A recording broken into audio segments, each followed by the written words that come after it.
though here it seems almost misty and not concentrated enough to harm us. We'll keep going, with it coming up from beneath Hyrule Castle.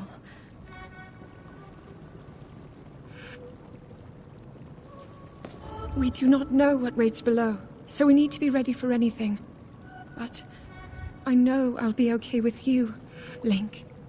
It's no secret Link's latest foray through Hyrule is a rip-roaring success. The Legend of Zelda Tears of the Kingdom is reportedly the fastest-selling Nintendo game of all time, with the title eclipsing 3 million units sold in just 3 days. In the UK, Tears of the Kingdom has topped the charts in terms of physical sales since release, a feat ever more impressive considering sales fell by 73% following its phenomenal first week. In the brief time we've had with The Legend of Zelda Tears of the Kingdom, its physical sales have already overtaken Link's Awakening on Switch. Tears of the Kingdom still has a way to go if it's to topple Breath of the Wild's 31 million units sold. Sales aren't the only metric to establish a game's success, of course. With a Metacritic score of 96, The Legend of Zelda Tears of the Kingdom has received near universal acclaim. It's a sequel giving us Breath of the Wild, but more, a crafted universe fueled by player imagination, with pathways decided by whim or destiny and exploration at near limitless proportions. Freedom and creativity are definitely the mantras which Tears of the Kingdom lives by. So yes, sales aren't the be-all end-all, but they certainly can't be ignored.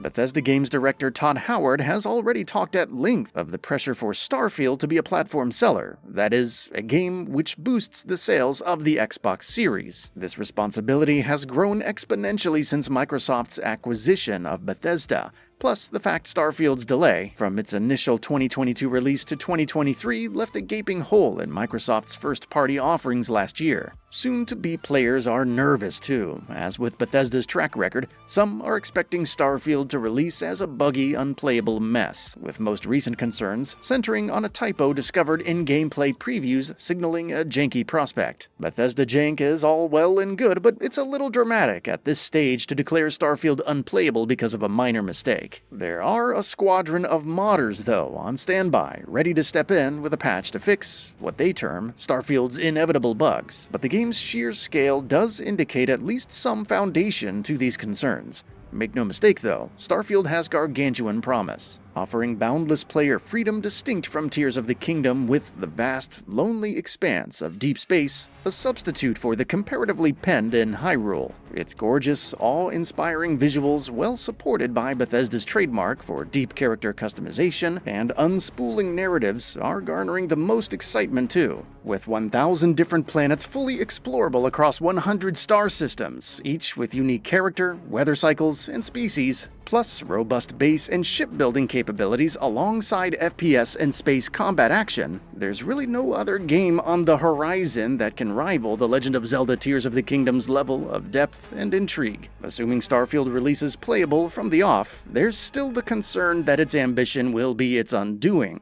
In a No Man's Sky-style failure to match expectations, it's a simple question really. Is 1,000 planets simply too many? We know that the entirety of these planets' terra firma won't be handcrafted by Bethesda, and that there's an element of procedural generation at play in the game's development. The game will generate terrain and populate with alien flora and fauna, with handcrafted content developed to surround the procedurally generated landscape. What this means for intrigue is anyone's guess. At worst, we can presume these planets will feature vast swaths of barren landscape, deserts, and forests bereft of possibility. However, and this is speculation, but in all likelihood, Bethesda will incorporate randomized events to keep explorers on their toes. An ambush here, the ruins of an ancient civilization there. As players approach planets from the expanse of space, there will be visible locations of intrigue. Still, it's entirely possible 1,000 planets is simply too many. No one will have the lifespan to explore all 1,000, surely.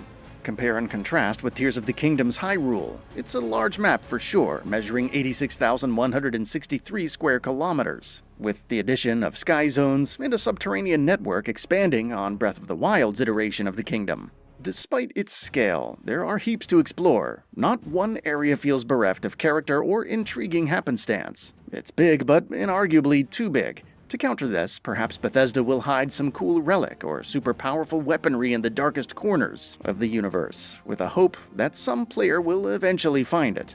Beyond the procedural generation, these instances will be baked into the experience and will possibly tap into Starfield's potential as a community-led game. What could quite possibly happen is star pilots will discover something cool and unique and share it with their fellow players, with a journey to the same location by conceivably thousands of players the result. Players will literally give the gift of discovery to each other. Should Starfield's gameplay loop pan out this way, then it'll certainly gain an advantage over No Man's Sky total procedural generation. If something cool happens to one player in No Man's Sky, it's next to impossible for the same thing to happen to someone else. Were secrets shared amongst Starfield's player base, then it would certainly contribute to that vast 1,000 planet, 100 star system universe, feeling a little more homely. Exploring the lonely expanse of space would be a shared experience and perhaps generate a little hype to sway anyone on the fence.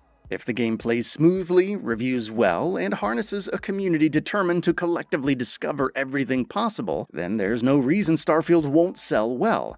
After all, Bethesda games always sell well. The Elder Scrolls V Skyrim has surpassed a stratospheric 60 million sales, while Fallout 4 has reached 20 million. They're amongst the best-selling games of all time. On the flip side, should Starfield release in an unsatisfactory state, there will be inevitable backlash from players who will lament the fact Bethesda have spent years plowing money and resources into a new IP which players didn't ask for, instead of concentrating it on a new Fallout or Elder Scrolls game, titles which there is a definite appetite.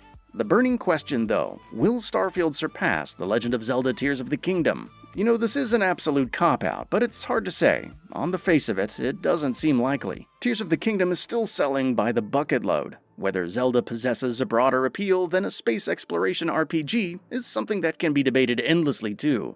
Sorry, but there's just no easy answer for this one. From Bethesda and Microsoft's point of view, though, it's doubtful they're looking to topple Tears of the Kingdom from its perch. As already mentioned, Starfield's purpose is to be a platform seller, not to be a Nintendo dethroner. And for what it's worth, Starfield has every chance to be a bestseller. Okay, take it easy. You were out cold. No physical damage. Mentally, the jury's still out. That's all for now. If you enjoy what you saw, please hit the like button. And if you're new to the channel, now is a great time to subscribe. We upload brand new videos every single day. After subscribing, don't forget to enable all notifications by clicking the bell icon. Thanks for watching this video, and we'll see you next time, right here on Gaming Bolt.